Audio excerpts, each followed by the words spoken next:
venerdì che la mi contava mamma come le contavano assai mamme in tutte le regioni di Abruzzo, per fare mangiare i tesi, per fare l'orme, ma ciò che è di primura è che non c'era nulla reinventato in queste cose, nulla di a prova se ne è, ma prova a fare a dimostrazione, e chi venuterà l'altro capo di un mondo, venuterà un mondo con Dio negli secoli, sono mutate poco.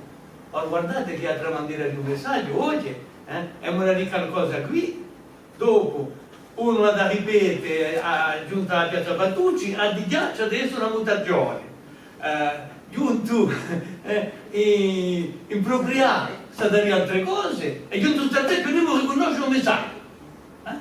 Questa è stata studiata, hanno fatto esperienze nel laboratorio, si dà a un capo di tante ripetizioni, un messaggio primiero non si dà manco in più che non parla, invece che vuole si sono mantenute di una maniera straordinaria.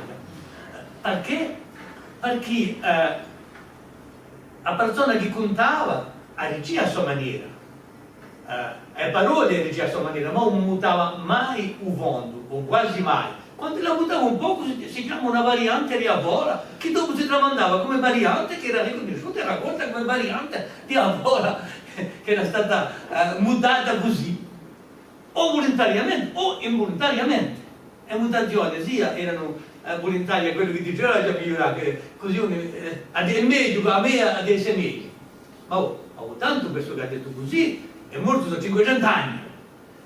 Vedete, c'è la possibilità quasi amistica, da tanto che queste testimonianze quantunque sono fide abbastanza. Allora, io l'abbiamo caso, non è mica che avessi avuto un interesse speciale fare fuori, ma era roba che abbiamo caso, posto che mamma e contava, e mamma ricordi, a me vuole mica una cosa, ma così contava papà, così contava mamma e così conto anch'io.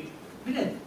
Allora, in lui libro, che si chiama Cuore di Mamma, che è stata la prima volta, l'abbiamo imparata tanto, la prima volta che i voli corsi erano scritti in corso, da dopo ce n'è stato dell'altra lavoro.